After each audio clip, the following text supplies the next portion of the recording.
Buenas, estamos con ustedes desde la Iglesia Bautista El Refugio, realmente empezando este primer domingo del año y con expectativa. Realmente, ¿cuáles son nuestras expectativas para este 2021? ¿Cuál es mi expectativa personal como un hombre de fe, como un hombre que cree en las promesas de Dios y que camina por fe? Y también como un siervo de Dios, como pastor, pensando en la iglesia, en la congregación, ¿cuál es la expectativa que nace en mi corazón? Toda expectativa en mi vida tiene que ver con alguna palabra que nace en el corazón de Dios, porque esto es lo que produce esperanza. Para mí es un año donde la fe es determinante. ¿Y de dónde saco esta fe? La Biblia dice en Romanos 10:17 que la fe viene por el oír, y el oír no de cualquier noticia, de cualquier novedad o de cualquier pastor, sino de oír la palabra de Dios. La palabra de Dios es poderosa porque nos habla del corazón de Dios, de la voluntad de Dios, de lo que Dios ha determinado. La palabra de Dios inspira, desafía, quiebra a veces nuestras vidas para que nosotros surjamos a una novedad de vida, a una vida nueva. Esta palabra de Dios para mí me genera expectativa. Y por lo menos quiero hablarte de 5 expectativas que tengo, que nacen del mensaje de la palabra de Dios. No son todas las que tengo, pero quiero nombrarte por lo menos 5. La primera de ellas es que yo creo profundamente que va a ser un año de mucho crecimiento para los que confiamos en Dios, para los cristianos, para los que amamos a Dios, para los que conocemos íntimamente a Dios. En Romanos 8:28 dice: y sabemos que los que aman a Dios, todas las cosas ayudan a bien. Esto es, a los que conforme a su propósito son llamados. Esto que conocemos, el apóstol Pablo está diciendo, y sabemos, lo que nosotros conocemos tiene que ver con el obrar de Dios, tiene que ver con lo que hemos visto a Dios hacer en medio de las crisis, tiene que ver con cómo hemos experimentado que Dios responde oraciones. Y nosotros sabemos que Dios tiene el poder de transformar algo malo en una bendición, en transformar una crisis en una oportunidad. Así que quiero desafiarte a que puedas tener expectativa, a que puedas realmente creer que Dios puede tomar todo lo que ha sido este año 2020, todo lo que se espera en aspectos de salud, en aspectos sanitarios, en aspectos económicos, en aspectos del corazón, y que puedas llevar todo eso y meterlo a los pies del Señor y recibir de Él paz, esperanza, y puedas experimentar la fe. Caminar como un hombre de fe trae satisfacciones, y a veces es duro cuando todos los que están a tu alrededor tienen otro mensaje, pero caminar por fe, el justo por fe vivirá, dice la Escritura, y esta fe nos sostiene y nos da aliento, y esto es lo que sabemos. Sabemos que los que aman a Dios, y nosotros amamos a Dios profundamente, entonces nos va a ir bien. Y ¿cómo tengo esta certeza? Porque esta promesa está condicionada por esta frase, los que aman a Dios. Por eso quiero invitarte, desafiarte, de que más allá de cómo creas que va a venir este año, que pongas a Dios como la prioridad de tu vida, que lo ames profundamente, que te entregues a Él, que te rindas a Él, que permitas que Él gobierne tu corazón, humillate delante de Él, pedir perdón por tus pecados, invita a Jesucristo a ser el Señor de tu vida, permití que Él te salve, que Él te perdone, que su gracia te alcance. Entonces esta promesa se va a transformar en una realidad, y eso va a comenzar a llenar tu vida de paz, de gozo, de certeza, de seguridad, como nunca experimentaste. Esto es lo que creo. Lo segundo que creo es que vamos a ver la gracia de Dios de una manera extraordinaria. ¿Por qué digo esto? Estoy basado en la palabra de Dios. Romanos 5:20 dice que la ley se introdujo para que el pecado abundase. La ley revela el pecado, pero después dice más: cuando el pecado abundó, sobreabundó la gracia. La gracia de Dios maravillosa. No nos gusta cuando la Biblia o las personas que nos rodean nos muestran nuestros errores. No nos gusta vernos siendo delatados, pero el propósito de la palabra de Dios es que revele nuestra condición y revele aquellas cosas que estamos haciendo mal. Ahora uno podría decir: uy, ¿para qué? ¿Para llenarnos de culpa? No, justamente lo contrario. La Biblia me muestra mi pecado, primero para que lo abandone, segundo para que me arrepienta, tercero para que en arrepentimiento busque el perdón de Dios y cuarto para que cuando encuentre el perdón de Dios reciba salvación a través de Jesucristo. Así que la Biblia me revela el pecado, y aunque algunas cosas que me muestra y me las muestra como un espejo de mí mismo, y hablan de mi orgullo, hablan de mi enojo, hablan de mi ira, hablan de mis pensamientos fuera de lugar, y podría seguir agregando cosas. Dice que este revelar hace que el pecado abunde. ¿Cómo es esto? Y yo creo que bajo mi propia opinión estoy bien. Te ha de pasar. Cuando te pregunta cómo estás, bien, cómo está tu vida, bien, y cómo sos en la vida. No, yo soy bastante bueno, no le hago mal a nadie. Pero cuando vamos a la Escritura, esta nos revela nuestra condición, nos enseña que todos hemos pecado y estamos fuera, destituidos de la presencia de Dios, que nuestra justicia es como un trapo inmundo delante de Dios, y comienza a revelarnos el corazón, que no tenemos todo el amor que necesitamos tener, que no tenemos toda nuestra confianza en Dios como necesitamos tener, que no siempre hacemos lo bueno, que no siempre nuestros pensamientos son tan buenos. Nos revela nuestro pecado y nos damos cuenta que no estamos tan limpios. Abunda el pecado en nuestras vidas, pero ahí donde abundó el pecado, sobreabundó la gracia, y esto es maravilloso. Creo que es un año donde como nación nos hemos perdido en un montón de direcciones. Tenemos un pensamiento acerca de la legalización del aborto, tenemos una idea acerca de cómo tratar a la generación, a la generación de ancianidad en nuestro país. Tenemos una visión Cristo y bíblica céntrica acerca de los ancianos, acerca de la juventud, acerca de la promiscuidad, acerca del matrimonio. Estas cosas no gustan. Realmente estamos en un año donde la oscuridad pareciera que ha visitado nuestra nación, pero esto me trae esperanza, la esperanza de saber que la gracia de Dios va a intervenir, porque juntamente con esto se está levantando una generación de jóvenes santos, de niños que aman a Dios, de ancianos temerosos de Dios que invocan el nombre del Señor. Algo va a pasar en nuestras iglesias, algo va a pasar en nuestras familias, algo va a pasar en nuestra nación de parte de Dios. Que Dios pueda obrar y derramar toda su gracia sobre nuestra nación. Lo tercero que creo profundamente es que es un año donde vamos a ver la provisión de Dios.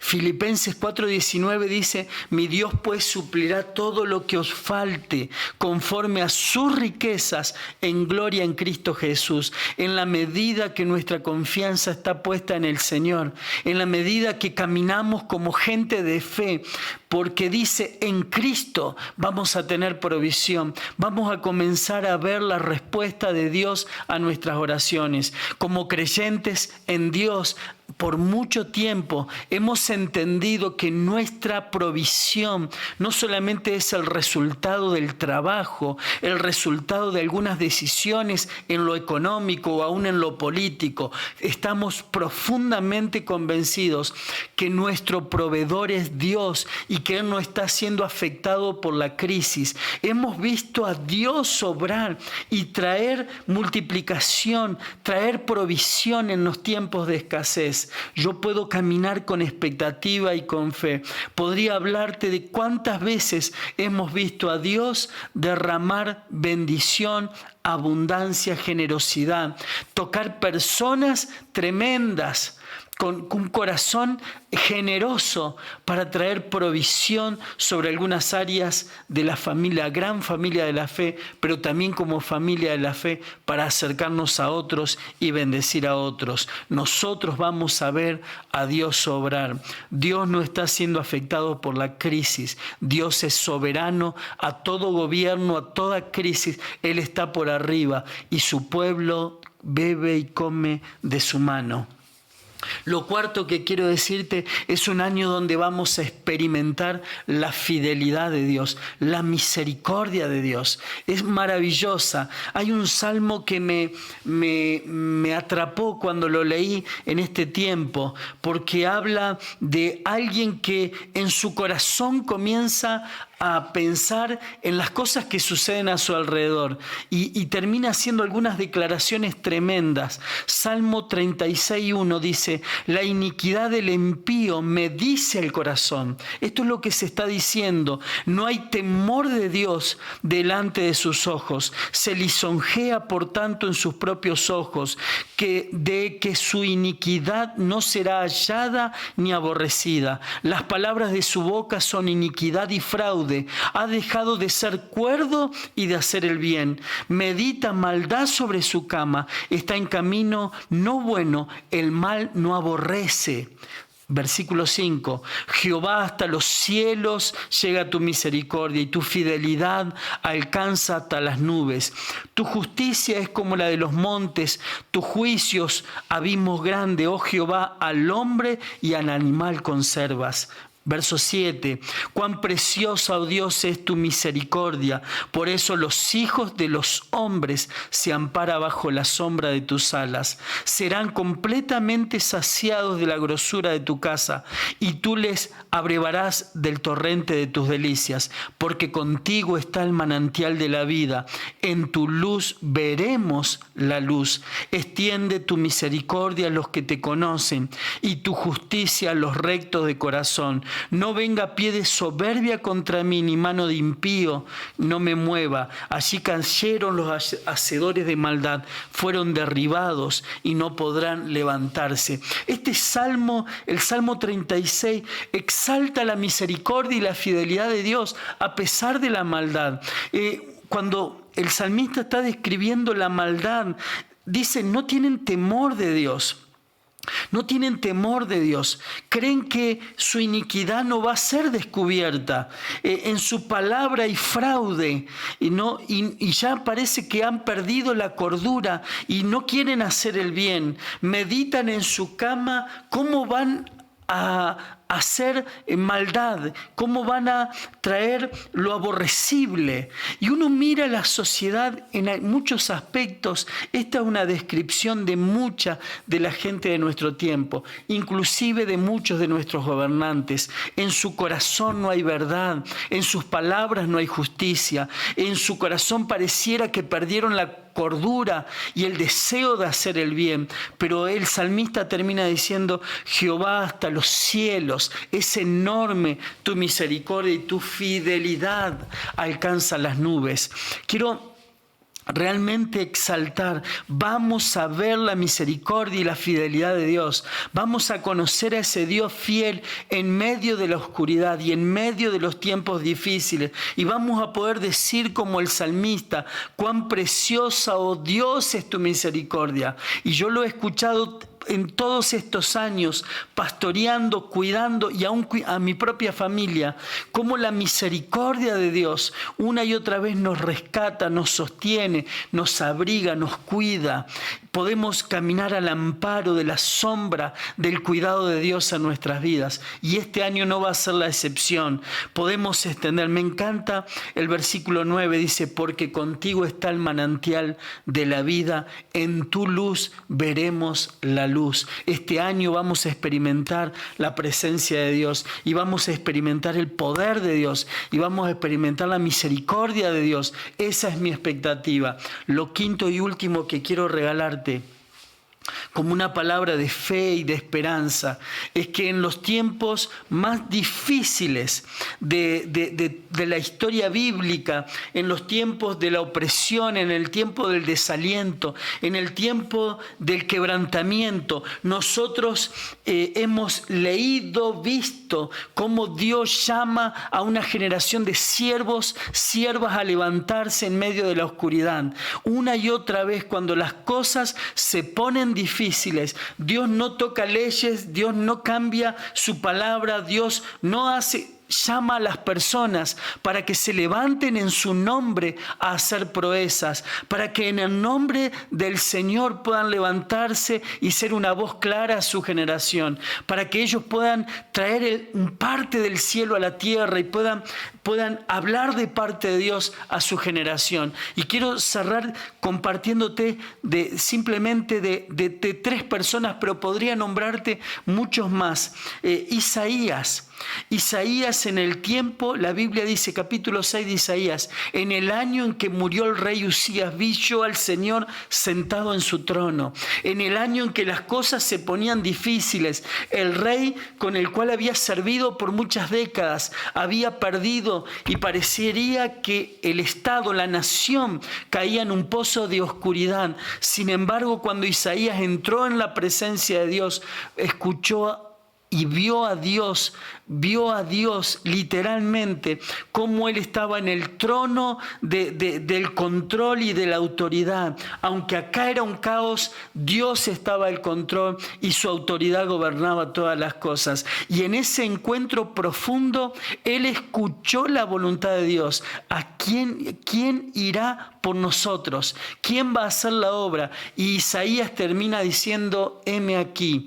Podría hablarte mucho de este encuentro, pero quiero reconocer simplemente esto, que en un tiempo muy difícil, en un tiempo donde las cosas estaban en oscuridad, donde el desequilibrio del Estado había caído, Isaías vio a Dios reinando y escuchó el llamado de Dios y se levantó como profeta de Dios a su nación. El segundo caso es el caso de Pablo.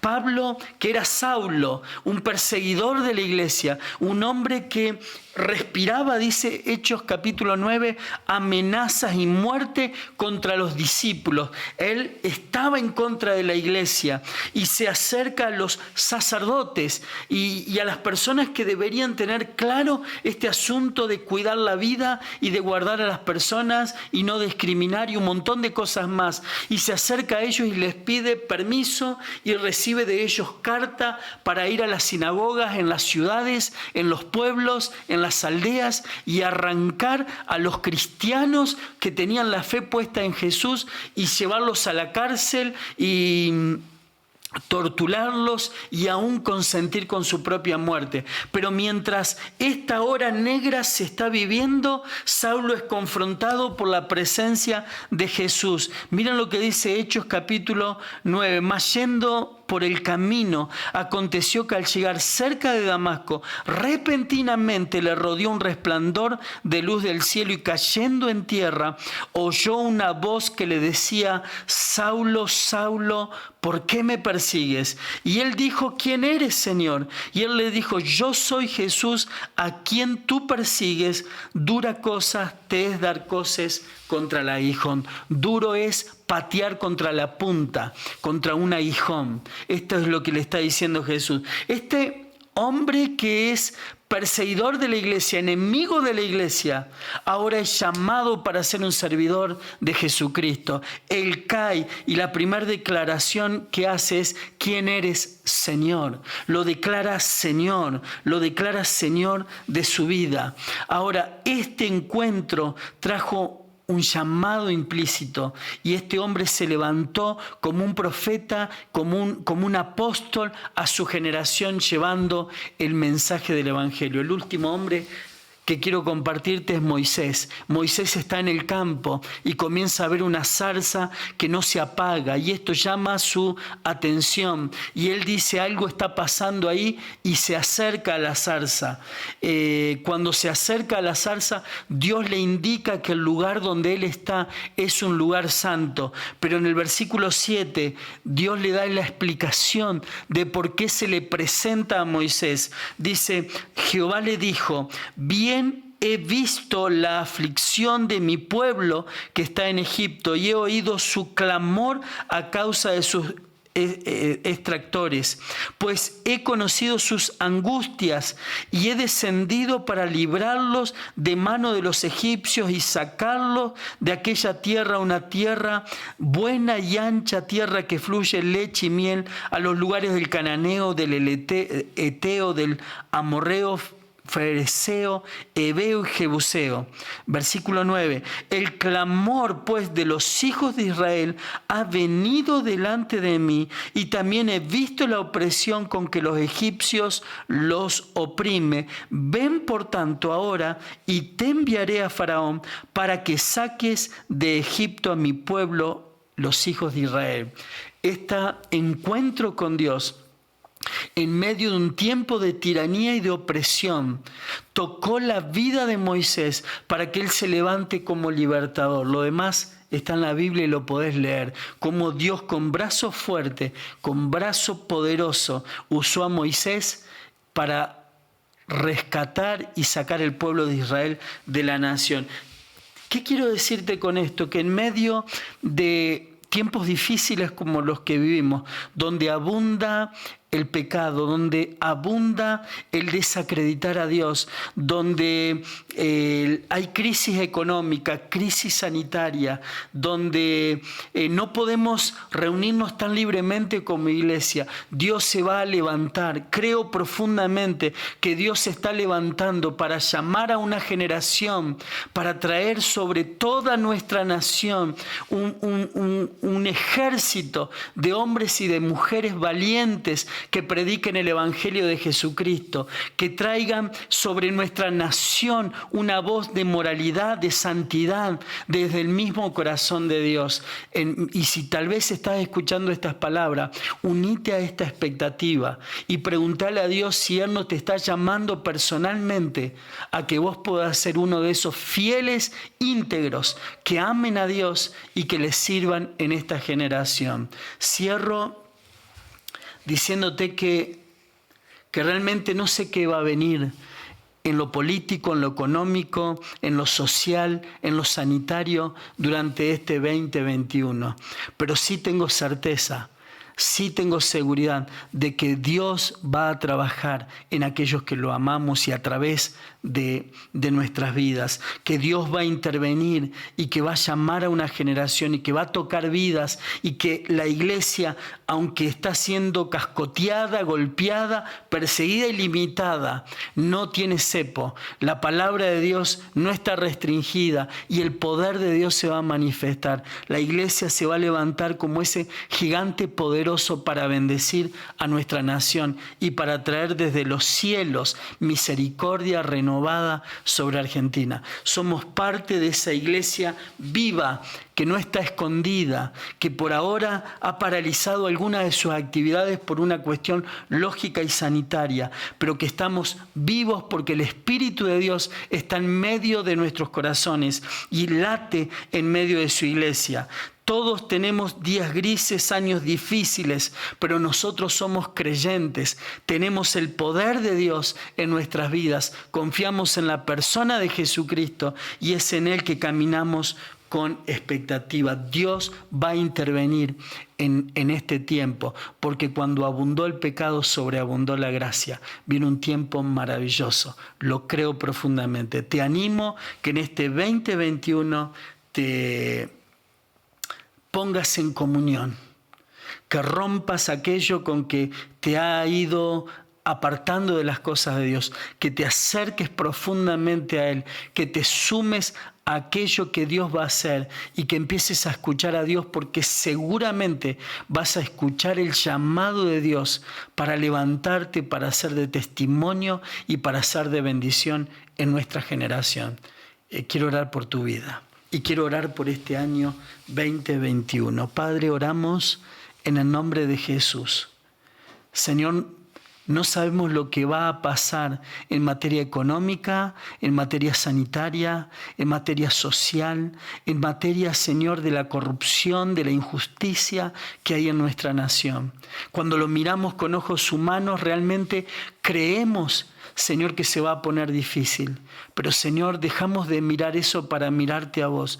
Porque lo que sabemos de tu palabra y lo que sabemos de tu presencia nos dice que vos podés revertir toda maldición en bendición. Y que vos podés tomar toda crisis y transformarla en una oportunidad. Y que vos podés sacar agua en el desierto y ríos en la soledad. Nosotros te creemos y creemos que vamos a ver tu fidelidad y que vamos a ver tu misericordia obrando en nuestras vidas y en la vida de las personas que nos rodean. Nosotros creemos que ahí donde el pecado está abundando, tu gracia, Señor, por tu amor, Señor, tan grande va a ser derramada, Señor, y cosas poderosas van a suceder. Señor, tenemos esta expectativa, que el brazo tuyo no ha menguado y tu poder no se ha acabado. Al contrario, tenemos la esperanza, el deseo y le elevamos clamor en este tiempo, Señor, para que venga desde los cielos, Señor, un derramamiento de misericordia sobre toda nuestra nación y que tu Espíritu, Señor, pueda traer, Señor, las personas de muerte a vida. Señor, que podamos ser conocidos como una nación que se arrepintió de sus pecados y se volvió a la fuente de vida que eres tú, para que en tu luz, como leímos en el Salmo, nosotros veamos la luz, para la gloria de tu nombre. Oramos en el nombre de Jesús. Amén.